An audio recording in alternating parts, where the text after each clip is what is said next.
们这些混蛋！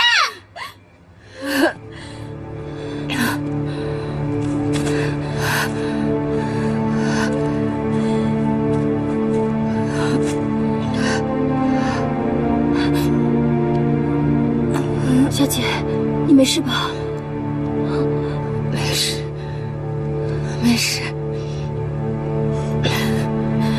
小姐，就算你再记恨顾砚，你也不应该打他呀。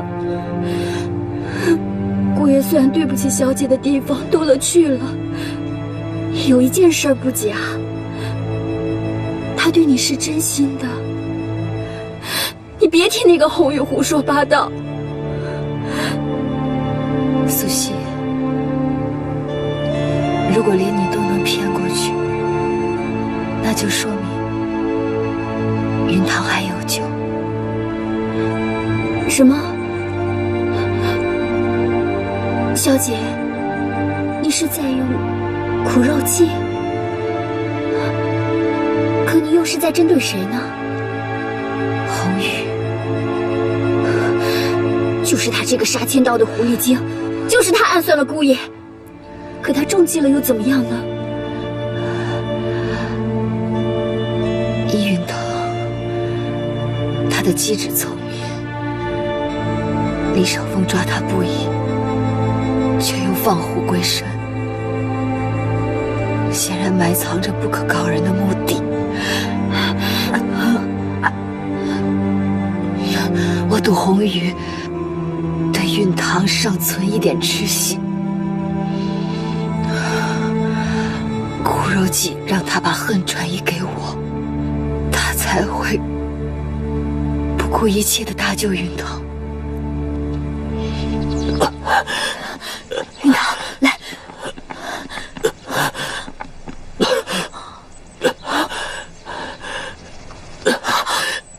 传承了。云堂，不好，咱们两个离开这儿，快，小心啊，云堂，来。李少峰，云堂，窦云堂，我们又见面了。我已经没有耐心再陪你玩守口如瓶了。李少峰，你不要伤害他。你为了一个不爱你的人，居然背叛我，真是愚蠢。李少峰，我求求你，我为你做了那么多的事，我求求你，我求求你放过云堂。放过他？没有看他自己。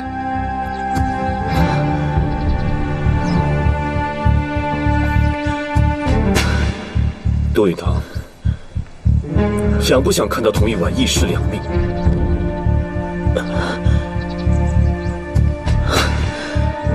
李少峰，你尽管开枪，我没什么好说的。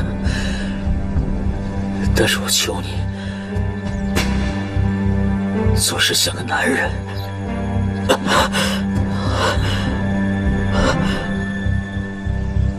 放过玉婉和没出世的孩子吧。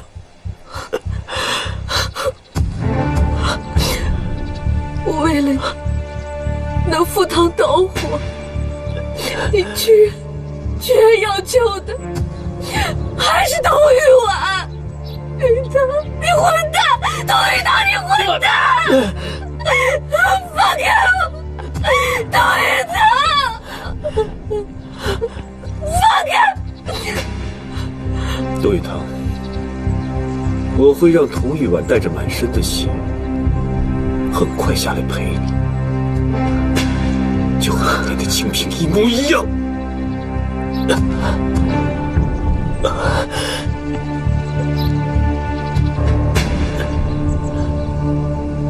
如果清平在这儿，看着你满手鲜血，你觉得他会怎么样？清平那么纯洁，像雪一样白，你说他还会爱你吗？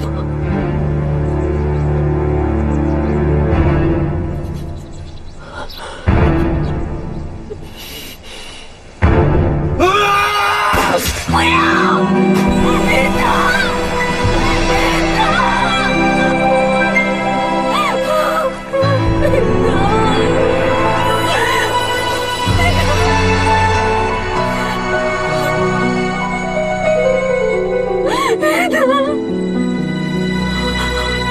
现在轮到你了。我错了，我真的错了，李少峰，我发誓，我再也不背叛你了，我再也不会了，真的再也不会了。杜允堂已经死了，你已经没有任何价值了。李少峰，我为你做了那么多的事，你忘了吗？你忘了？我的孩子，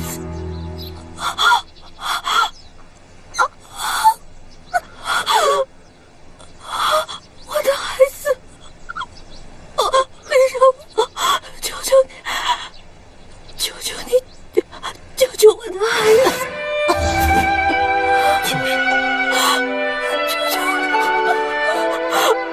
清平，救救孩子！清平，你不能死！清平，你不能死！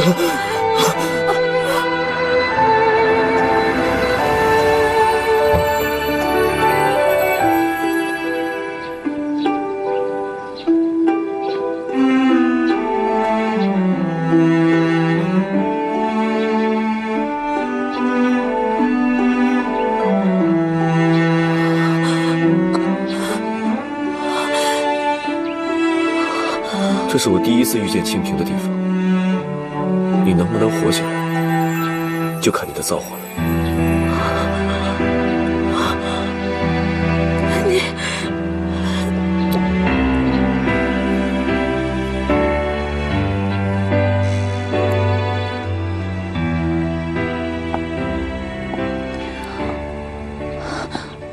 夫人，夫人。求求你，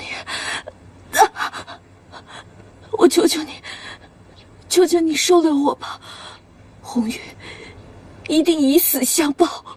你也算是从男人堆里混出来的，怎么会被黎少峰整得这么惨呀？他太狠毒了，红玉根本就不是他的对手。是他太狠毒了，还是你乱了方寸，爱上了杜允堂？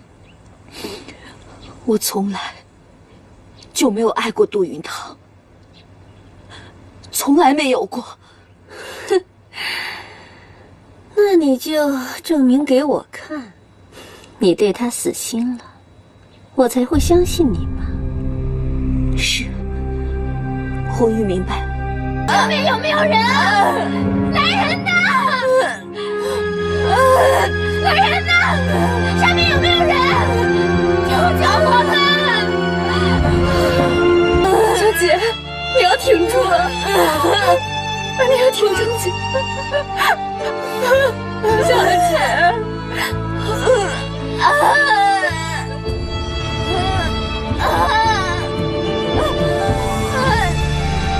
给我封了这间密室，让唐玉婉活活饿死在里面！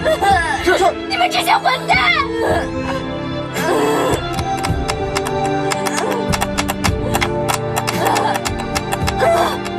洪玉婉，小姐，你婆婆已经死了。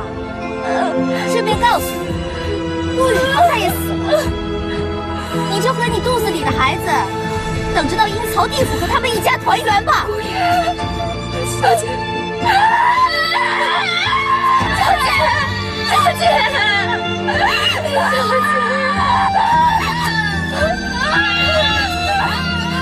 挺住了，小姐。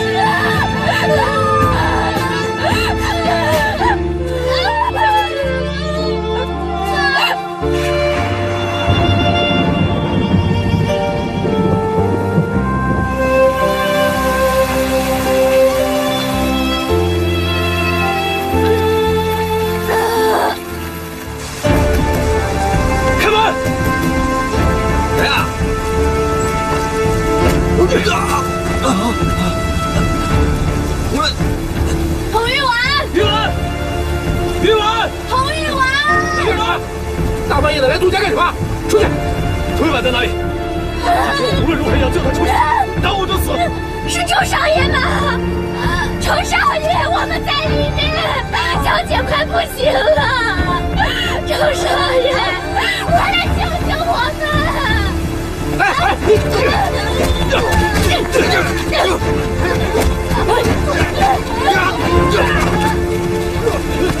玉婉，坚持住，我马上救你出来。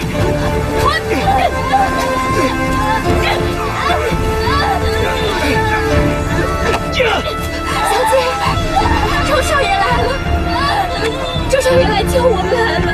小姐，你要挺住，周少爷来了。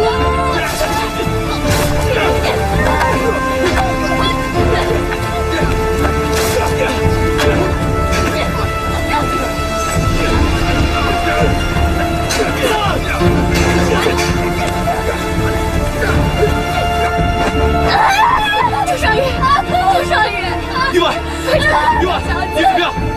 玉婉，玉婉是我，不是周廷琛啊，我是廷琛。廷琛，玉婉，走，我带你去看医生。走。我不走，你不走你会死的。别真生，我不走，我不走。用我了。玉婉，你再坚持一下。快去拿几块干净的布，赶紧。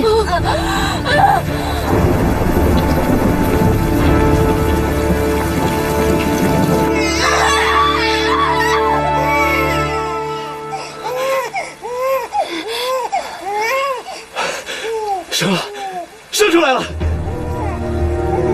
玉婉，玉婉，玉婉，玉婉，你不能死，你不能死啊！你死了我怎么办？童玉婉，我警告你，这辈子你只能死在我之后。你要是死了，这辈子你欠我的，永远也还不上。玉婉，玉婉，你醒醒！小姐，玉婉，你想想孩子，你还没有给孩子起名字呢，孩子不能没有妈妈。玉婉，周家人对你不好，你就跟我走。这辈子我不会让你们母子俩再受苦，我也不会把你扔给任何人，你只属于我，你只属于我一个人，听到了吗？玉婉，小姐，对不起，我不能走，我现在是妈妈了。苏西，把孩子给我。把孩子抱回来。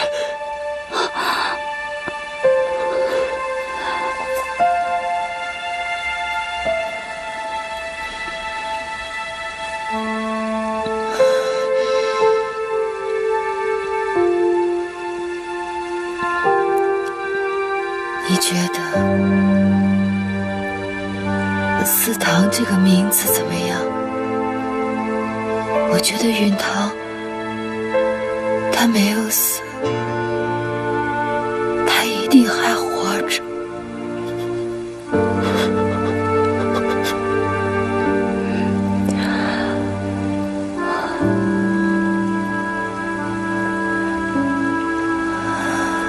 廷琛，我额娘用鲜血种植了我的鲁莽，如今我也是妈妈，为了我的孩子，我愿意牺牲一切。玉婉，你这么说的话，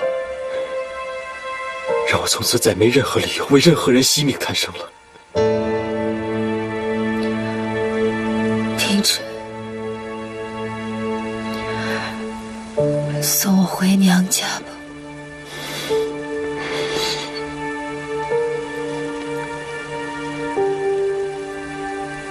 好，我带你回家。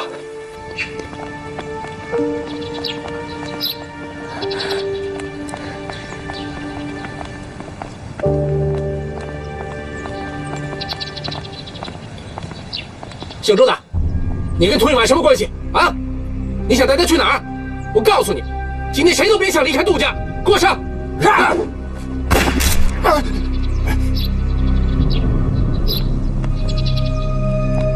有眼睛的人都看得见，是你们要把童玉婉活活饿死在密室里的。今天，如果不是我们2个赶到的话，2条人命就没有了。你们要是再敢胡说八道，先过我这关。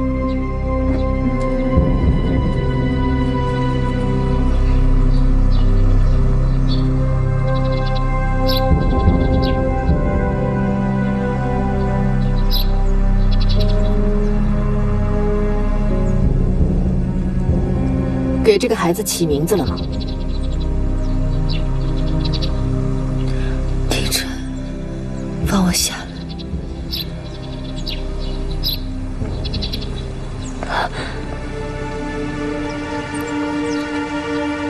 齐了，他叫杜思堂。怎么叫这么个名字？就算云堂死了，他还有儿子。你要让这个孩子姓杜，那么你就得听我的话。你回娘家可以，不过这个孩子你得留下，我会让允薇把他抚养长大。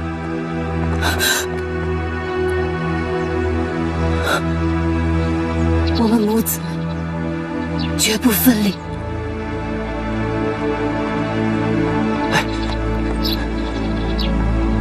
你是铁了心要离开杜家是吧？好，只要你们跨出了杜家大门一步，这个孩子以后就姓童不姓杜了啊！以后你们母子休想回杜家争家产了。啊！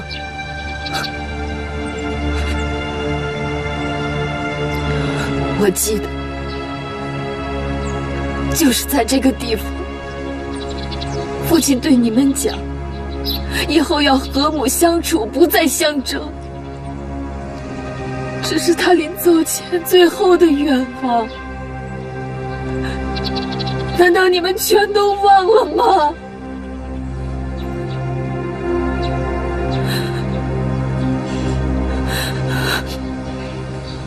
云薇，算了吧，大房都已经山穷水尽了，就让这孩子平平安安的走吧。我谅他们母子，也不敢跟你争什么。总有一天，我一定会带着思堂再回到杜家，一定。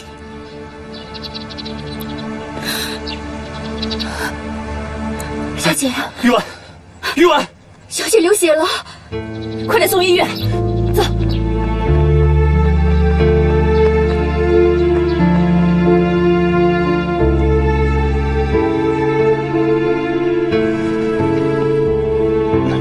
医生，病人怎么样了？失血已经止住了，住院调养一段时间就会痊愈的。我能进去看看他吗？不当，他现在最需要休息，请不要打扰他。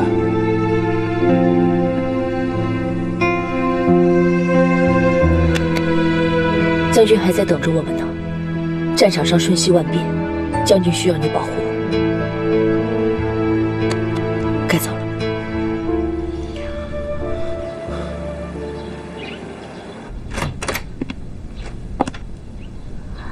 哟，自己一个人在这喝酒呢？怎么，报了仇，空虚了，颓废了，想自暴自弃了？哼！我看你啊，还是打哪儿来回哪儿去吧。我们金屋只养上海最风光的美女，可不养痨病阿嫂。谁不想振作？可你看看，我现在不就是一具行尸走肉吗？哪里还有什么机会？过来。哎呀！看见什么了？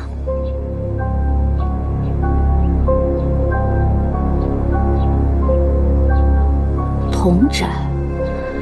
如果你能想办法把童宅搞到手，红雨，我一定能让你重新进入上海的上流社会。夫人，我怎么拿到它？当然是让童老爷送给你了。至于用什么方法，你看着办吧。我想，凭你的姿色和聪明，搞定一个糟老头子应该绰绰有余吧。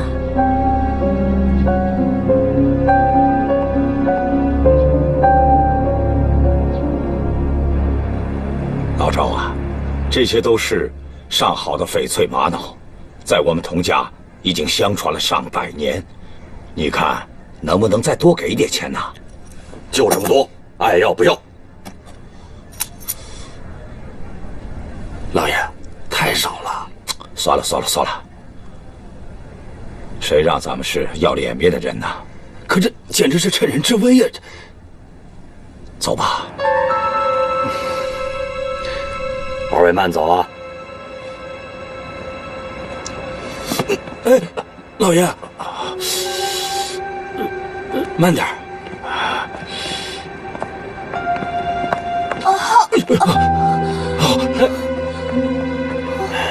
这位小姐，你没事吧？啊？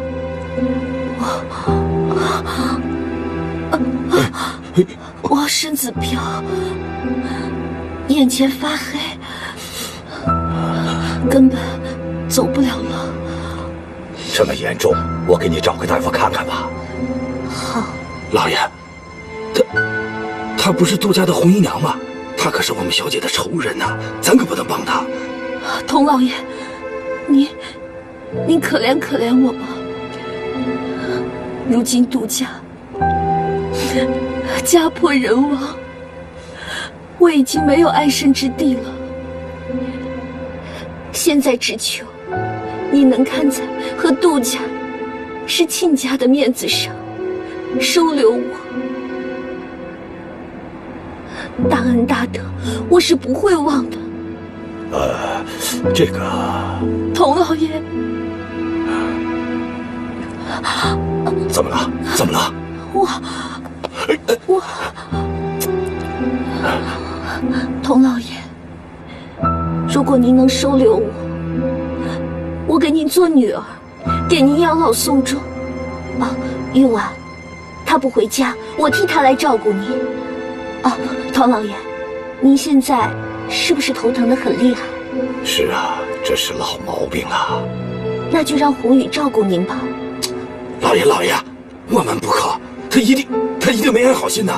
童父啊，太太活着的时候也是信佛的，她要是知道我们见死不救，一定会生气。再说了，太太不在了，玉婉也不常回家，我也需要有个人帮我照顾家。收了她，让太太在天之灵安息吧。不是，老爷，童父，不要再说了。姑娘，我们走吧。谢谢父亲的救命之恩。不用谢。老爷，将军，夫人呢？夫人又去安堂了。夫人的肚子已经瞒不下去了，应该如何处置？去安堂。现在就备车吗？还等什么？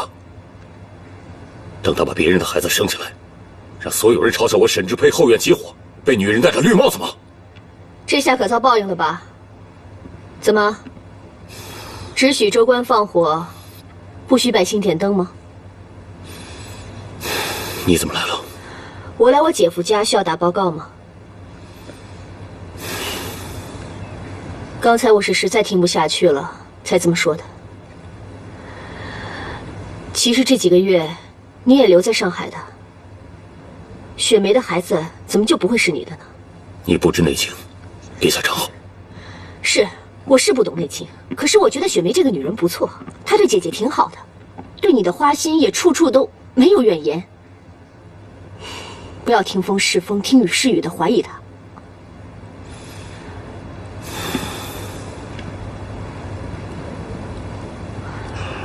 如果她怀的是我沈志佩的孩子，应该第一个通知我，而不是鬼鬼祟祟的躲在安堂里。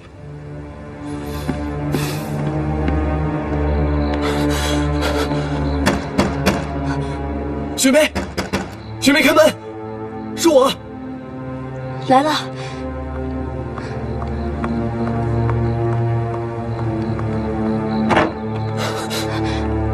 出什么事了？沈之佩马上就要亲自来安堂，要不是我让云姑请出柳烟缓了一下，他现在就已经杀过来了。他起疑心了？是，他已经查到你经常来这里。现在只有唯一的办法，能保住我们的性命。快治了他，我们没时间了。快呀，我们剩下的时间不多了。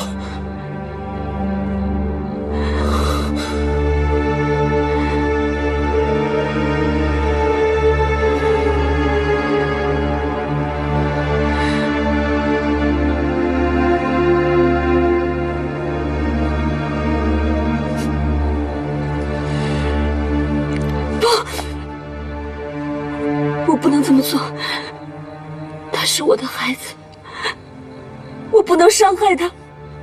雪梅，你应该知道沈之佩的性格，你应该知道我们的后果是什么。难道你就为了这个小东西，要害死我们两个吗？他不是小东西，他每天在我的肚子里轻轻地踢我，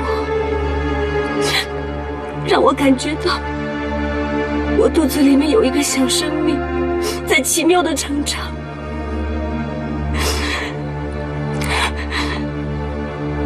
少峰，他是你唯一的血脉，是你在这个世界上最亲的人，我怎么能丢掉他呢？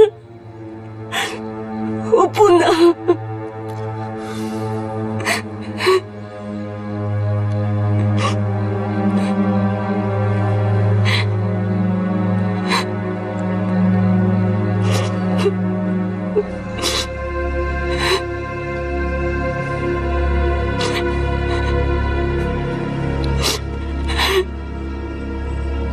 好了好了，不哭了，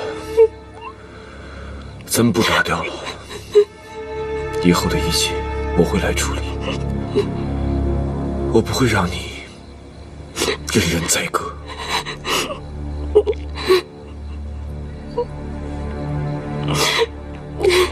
姑姑，别哭了，望之很听话，望之给你擦眼泪。望之，我没事，啊。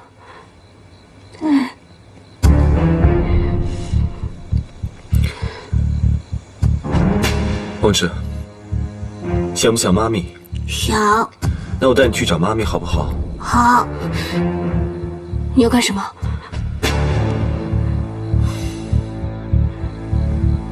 我要拿金夫人的孩子，给我们的孩子争取一个活命的机会。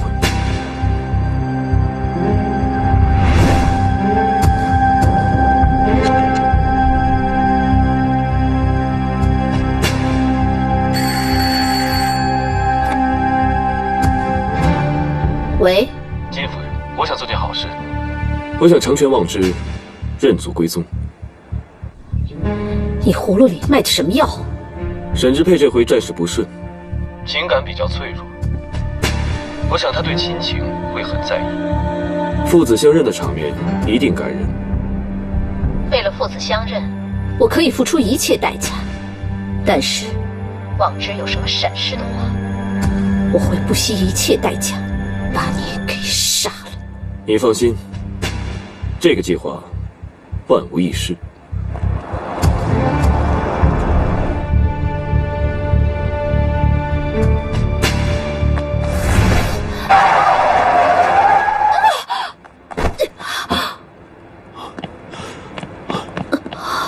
这位夫人，你没事吧？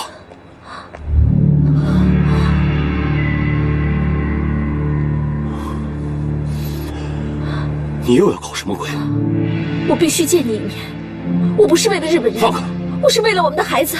他现在病得很厉害，而且失踪了。我要你帮我一起去找他，不然他的生命会有危险的。金夫人，为什么你老用这同一个招数来骗我？20年前，我可是当红武生，别来跟我拼演技。你可以把我的尊严践踏在脚底，可是，你不能践踏望之的生命啊！望之？是的，孩子的名字叫望之，盼望之陪，一生一世。我求你让望之见见你吧，这是我一生中最后一次请求你。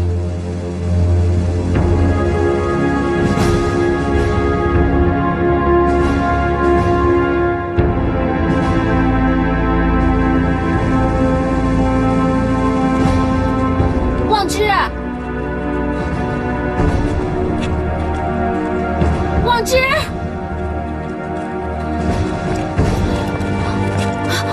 找到了吗？小姐，夫人，我们找了整整1个晚上都没有找到。你确定孩子在这儿吗？哦，我确定他在这儿，他经常到这儿来玩的。孩子很调皮，常常走迷路。继续搜，不要放过任何一个角落。是，小姐。报告将军，孩子已经找到，就在那边。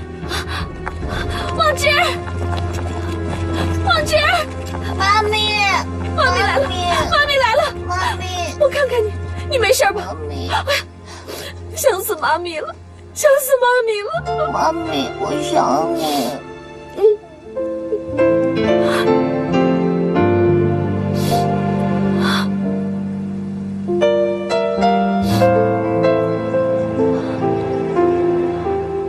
你为什么不怕我？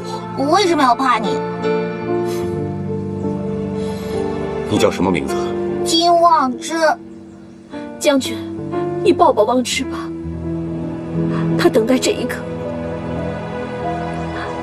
已经很久了。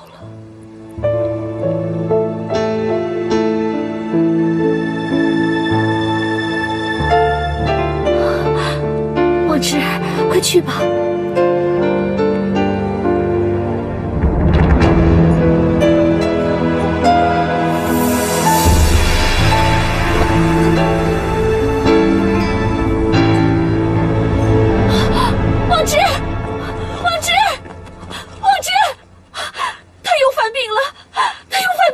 怎么办啊？送医院，送最好的医院，送医院，快来！望之，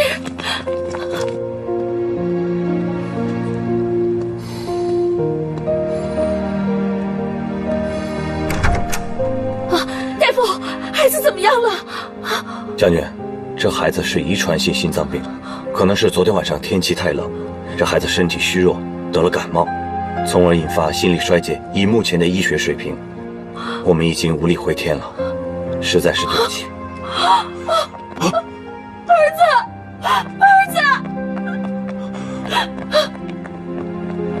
望之，你怎么样啊？你怎么样了？望之，望之，望之。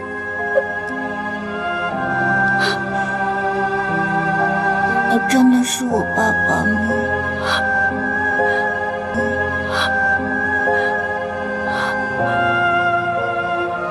我是。爸爸。好儿子，你姓什么？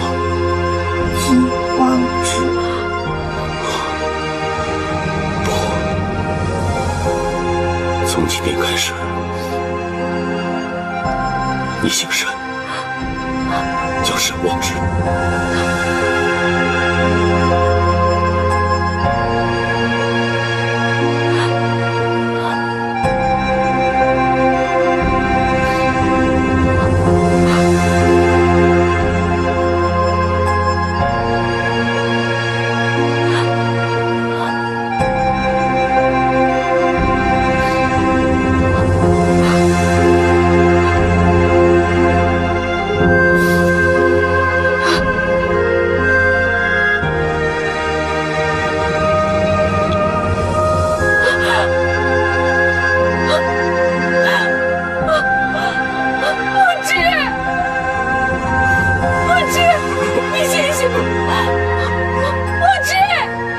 将军，将军，望之，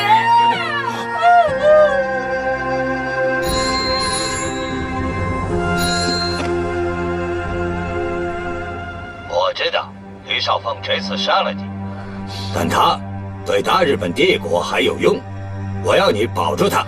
办不到，他绑架了望之，他害死了望之。可他也兑现了诺言，让望之认父了。我警告你，有沈之沛帮你，但短期之内，你也不可能自立门户。你要用我的钱，就必须保住李少峰。好吧，我帮他度过这一关。但是这个混账东西，将来一定没有葬身之地。我把话说在前面，这是最后一次。以后我要再见到他，绝不会给他一个好的脸色，否则我就不姓金。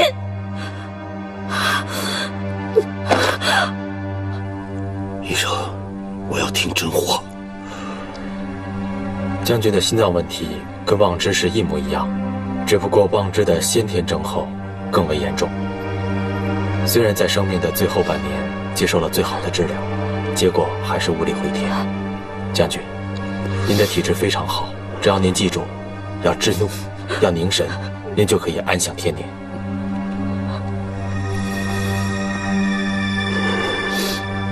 果真是我的儿子，连病都一模一样。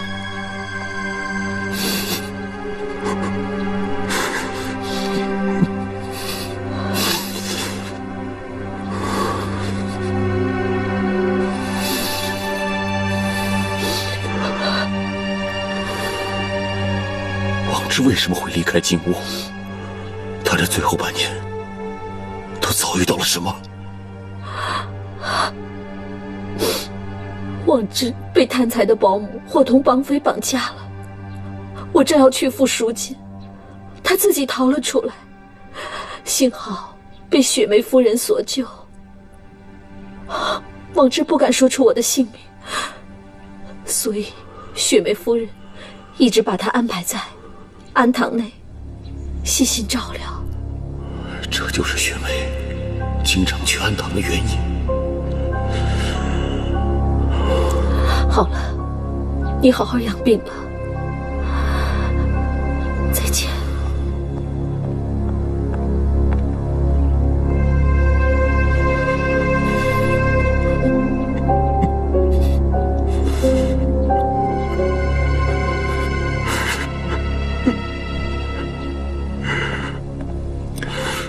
将军，您都说雪梅夫人染上了风寒，怕传染给您，不方便过来。您看，我要不要派人去查一下真假？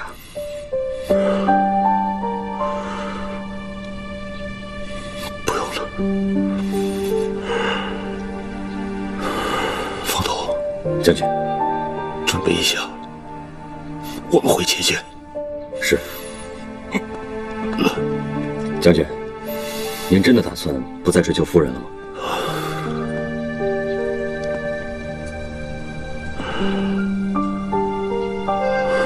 我戎马半生，望之是我唯一的孤血，如今却天人有隔。或许这就是对我前半生风流的惩罚。经过这件事，我不想再捕风捉影，伤害一个我不忍伤害的人。将军，您好像变了一个人。是望之的死让我领悟到很多。我不是放过雪梅，我是放过我自己。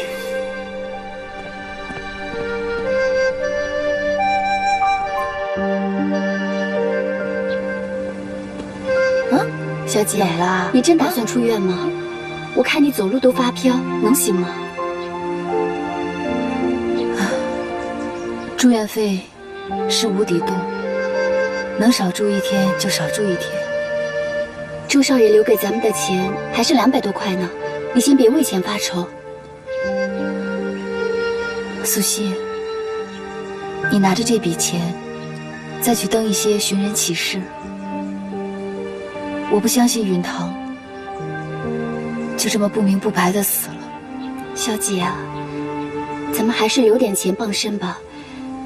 我听说家里的佣人全解散了，你说你要回到娘家，再遇到什么事儿，这可怎么办？那是我自己的家，不用怕。倒也是，这老爷见到司堂，还不知道有多高兴呢。哎，素汐，这些钱你拿着，全部登寻人启事，找到允堂是最重要的。我见过了阿玛，就去找你。哎呦呦呦呦！老爷，看我的外孙多可爱呀！哎呀，来，给老爷笑一个啊！来，坐。哎呦，你看啊！你看到老爷你就睡，啊，你吃了睡，睡了吃啊！哎呀，这孩子一会儿见风就长啊！哦，不哭啊！不哭啊！请喝茶啊，喝点茶啊！老爷，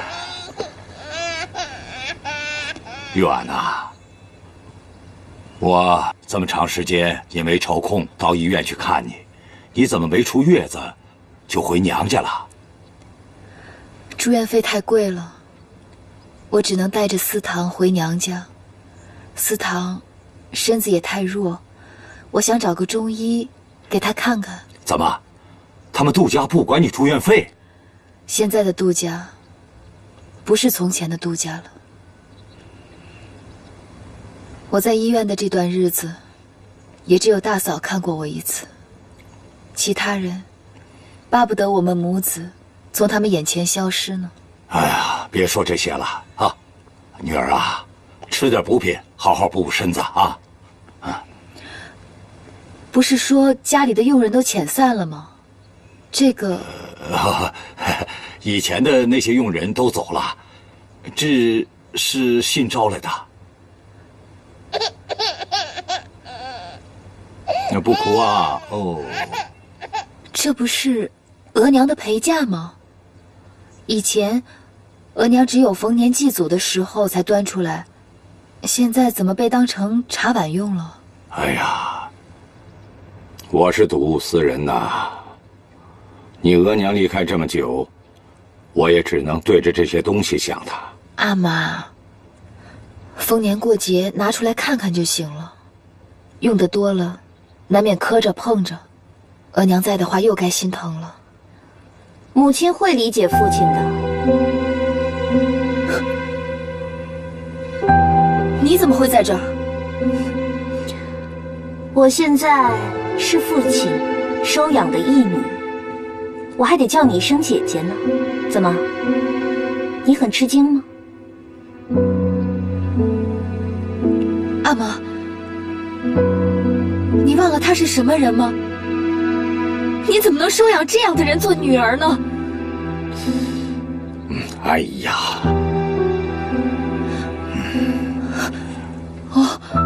过去的事，咱们都别再提了。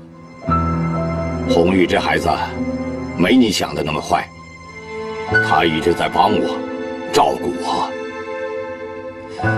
你额娘走以后，你也不常常回家，难道还指望你来管我？阿妈，您要人照顾我不拦着，可您忘记了吗？就是这个红雨，他通风报信，阴谋算计，才间接逼死了额娘啊！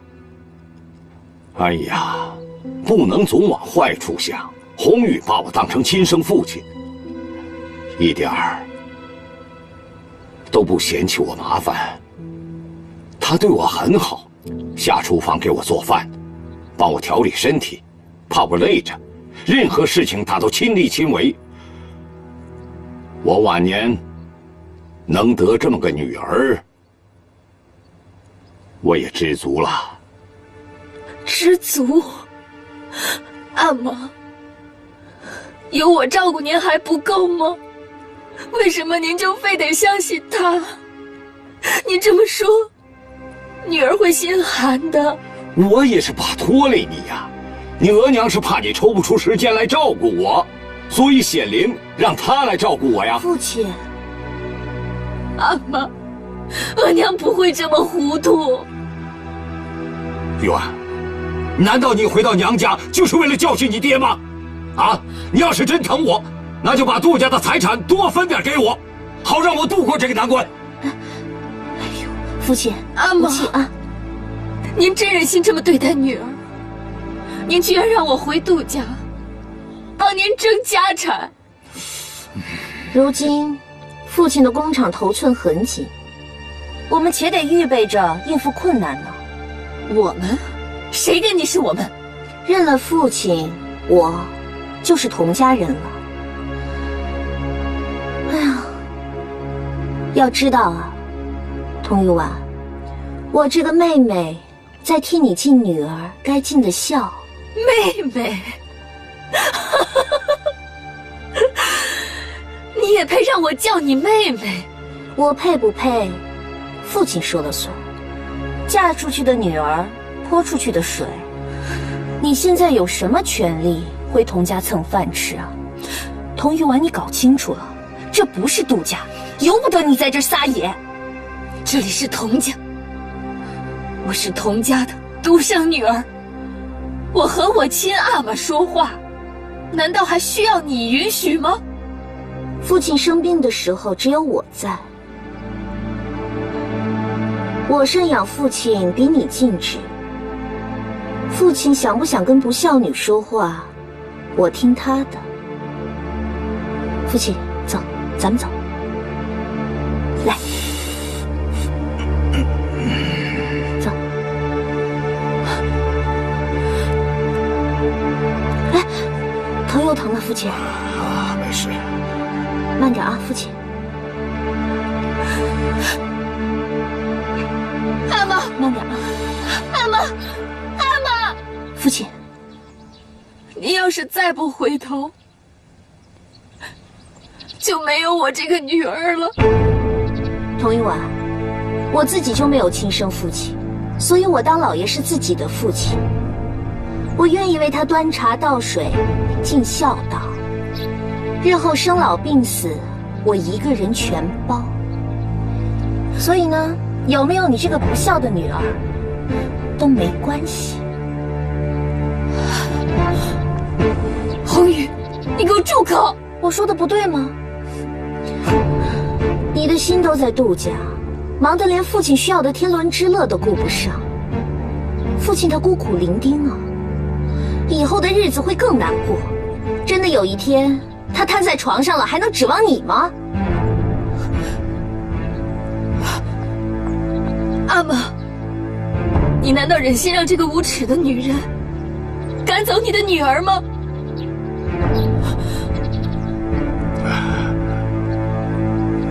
红玉啊，玉婉毕竟是我的亲生女儿，她现在又守寡了，杜家已经败落了。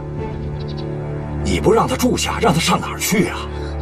父亲，我可听说了，杜家得罪了日本人，遭了大难。谁要是挨着杜家呀，谁就得倒霉了。还有啊，父亲，童玉婉，她为什么不跟周廷琛走，而非要回童家呢？她呀，是宁可连累你，也不愿拖累自己的情郎。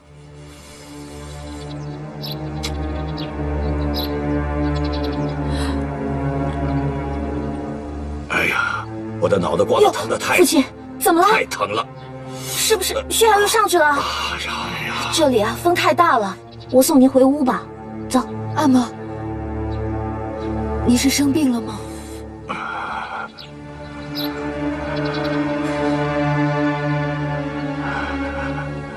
红玉啊，要不这样，让童福把客房收拾一下，让他们娘俩住那儿吧。不是我心狠，我是担心你，怕你到了老了还被牵连啊，父亲。算了，我知道，您始终还是惦记您亲生女儿的。这童家的女儿，只能有一个。我没有资格留下来，红雨就不能照顾您了。父亲，红雨最后再对您说一句掏心窝子的话，你要是把她留下来，你就等着佟家满门被日本人砍死吧！不是，红雨啊，你别走，你走了谁来养我呀？如果我瘫在床上，谁管我呀？这，哎呀，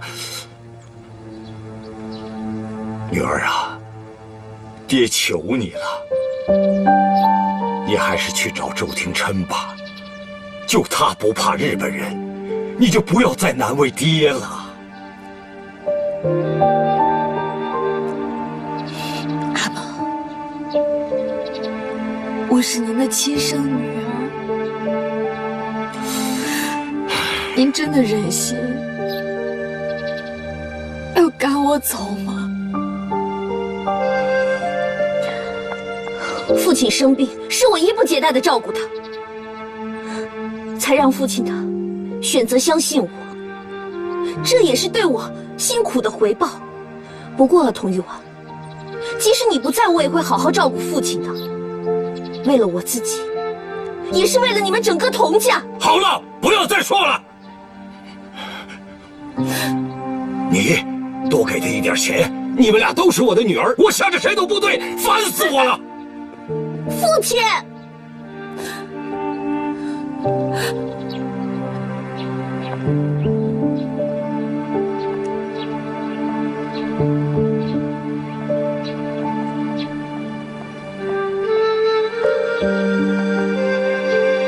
佟玉婉，你站住！这张是100块大洋的支票，我可是看在父亲的面子上才拿来给你的。你拿了钱就别再回来了。这些钱应该够你们母子俩去找周廷琛了吧？只是啊，现在你的旧情人未必接受你怀里的拖油瓶。我要是你啊，早就抱着这个小丧门星，抱着他去跳黄浦江了。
小姐，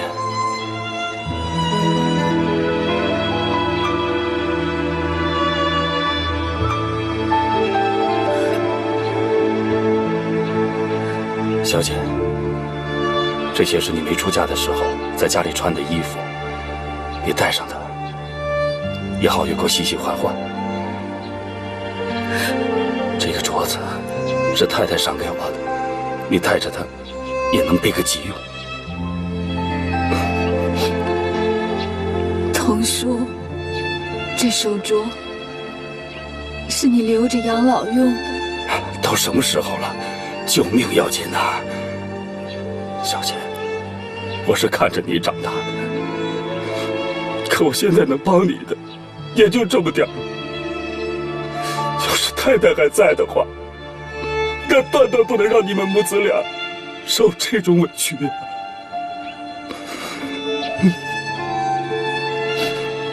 佟叔，谢谢您，你要多保重。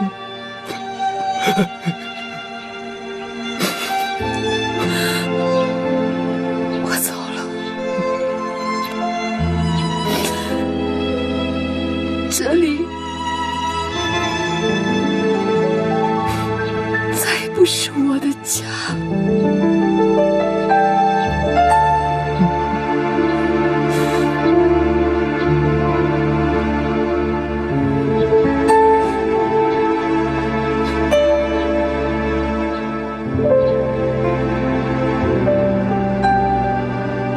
帮我兑100块大洋。哎，你这支票是假的。假的？你再看看。哎呦，不用再看了，你这是以假乱真的支票单，只是没有我们银行的水印。你骗得了老百姓，骗不了银行。你再闹，我们要报警了啊！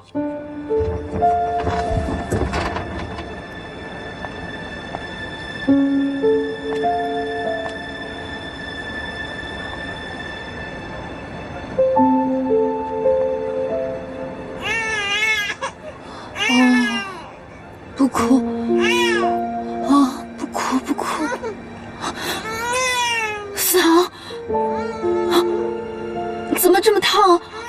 思航，对了，我们还有手镯。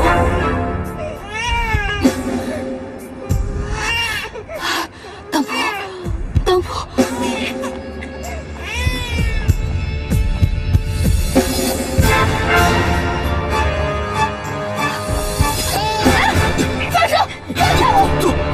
还给我！那是我孩子的救命钱呢！思达，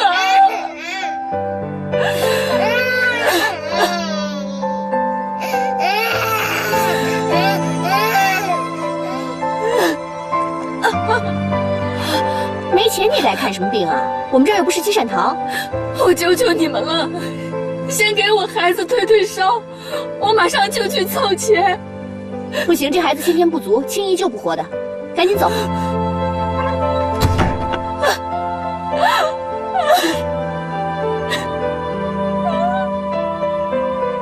思达，妈妈该怎么办？你说妈妈该怎么办？思达，妈妈对不起你，对不起你。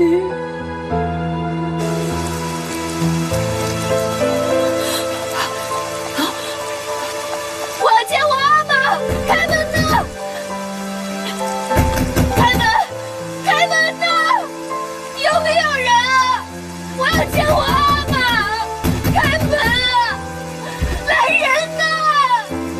来人！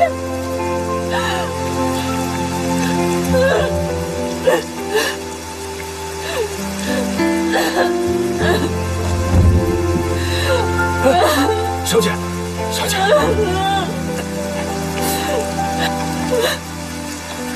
小姐，小少爷，红武小姐说她只能给你这些钱，你拿了赶紧走吧。你，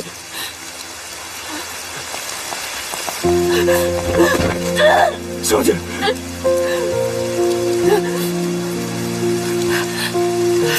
我们有钱看病了，小姐，有钱了。怎么嫌钱少赖着不走啊？童玉婉，想不到你也有走投无路、生不如死的一天呢。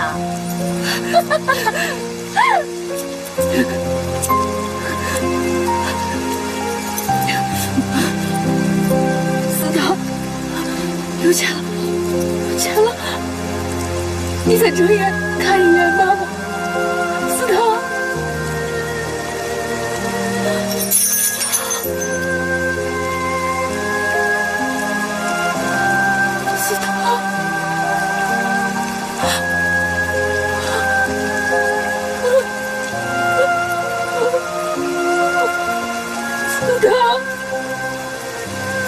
睁开眼看看妈妈。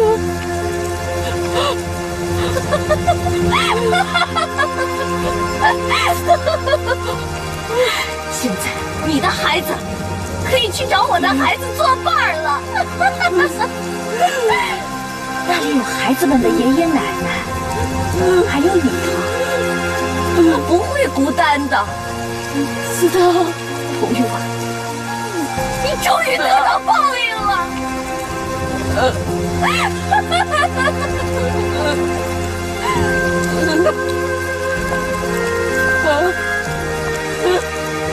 样看见妈妈，四妹，四哥。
小姐，你醒了。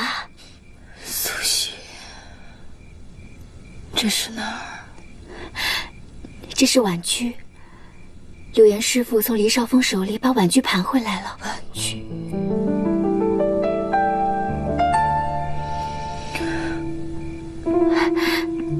来。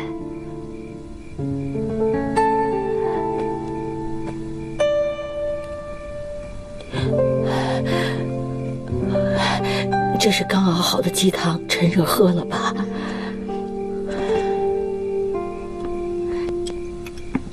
小姐，来，喝点鸡汤。二少奶奶，你就哭出来吧。我们女人呐，这一辈子受的苦，比男人要多得多呀。有的苦是能说出来的，有的苦只能闷在心里，有的苦比死还难受。可是不还得往前走吗？你有什么委屈就全倒出来吧，二少奶奶。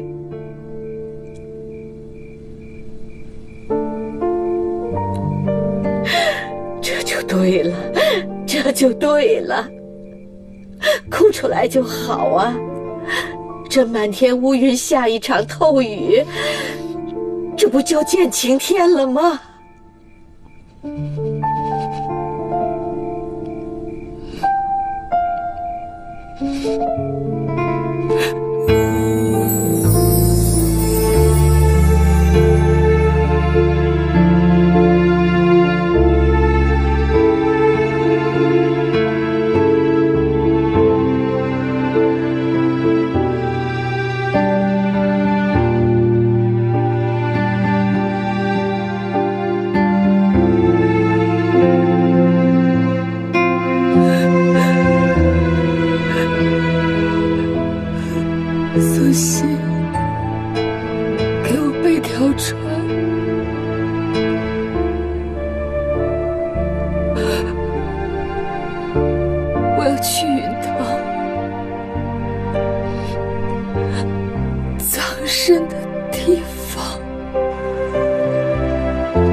丈夫没了，婉居毁了，娘家回不去了。但凡一个女人能失去的，我童玉婉都失去了，剩下的还有什么？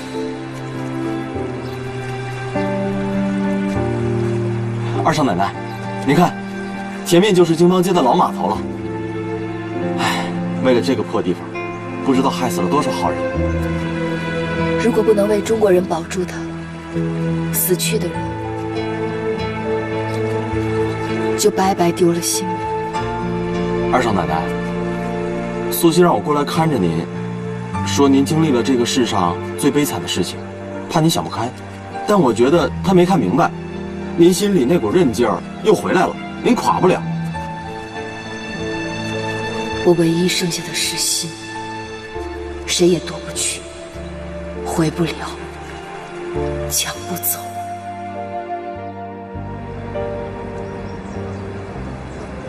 这是婉居前3个月的租金，你收下吧。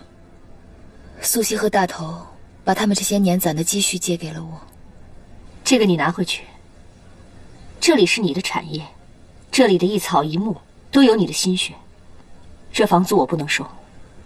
商场如战场，我把婉居送给了黎少峰，你又花重金从他那里买回来，所以你才是婉居的房东。我只是一个租客，咱们1分1毫都要算清楚。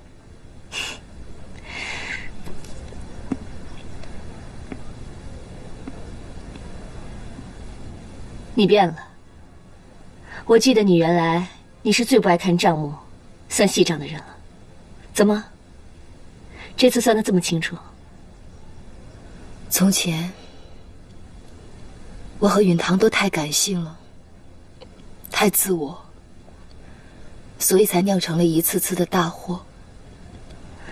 现在重新开始，我打算彻底改变自己，在商言商，做一个最称职的生意人。说得好，你这个新生意人让我这个老生意人刮目相看。二少奶奶，现在还不是开门做生意的时候，那市面还不太平。咱就说这京邦街吧，那个森下龙一成天过来买老住户的房子，拆了很多房子了，居民都不安心，就连老字号店都做不下去了。您怎么赚钱啊？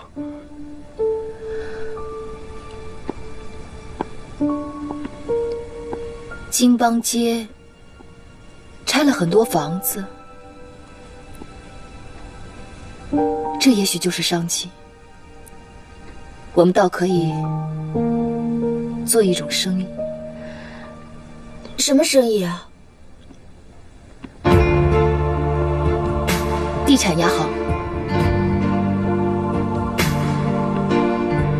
你的意思就是说，给大家介绍租房子的中介？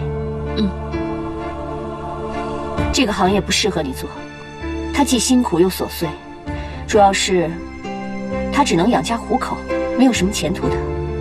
是啊，小姐，你怎么能抛头露面跑门面呢？不行，别干了，咱还是找个体面点的行当试试看吧。不放下身段，怎么能找到脚下的路？杜家就是从地产起家，我也想从地产做起，重建杜氏事业。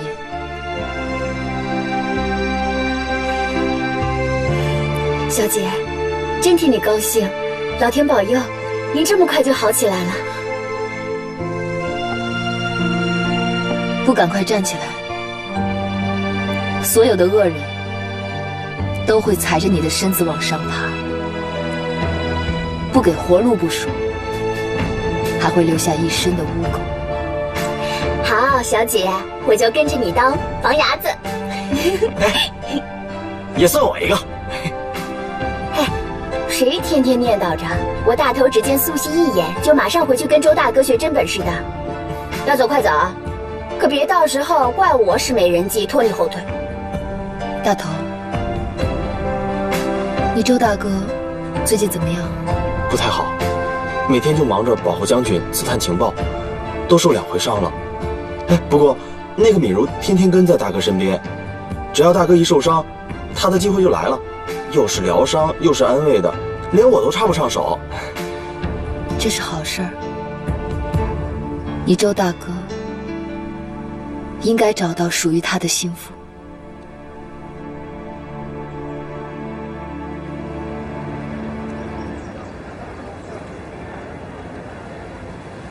看一下吧，两位小姐看一下，哎，您婉居地产公司可以提供大量的租房，您看一下吧。哎，请大家快来看一下，先上去看一下，请看一下吧。买房租房，看看这里。哎，先生，请看一下吧。小姐，你看，现在人都相信大地产公司，根本就不搭理我们这些新手。这都3天了，一笔生意都没有做成。哎呀，你找我没有用啊！你听我说，我也没有办法，你们还是去找财务吧。这些人在干什么呢？啊，听说啊，是富贵棉纺厂的工人在和老板吵架呢。工人说他们的工资连付房租都不够，老板说现在生意太差，如果要涨工资，工厂就得倒闭了。大家都有难处，所以啊，只能工人失业，老板破产。2头吃亏，2头吃亏，为什么就不能双赢呢？哎呀，你们，哎，听我说，那等我去，你们还是去找财务去吧啊！走。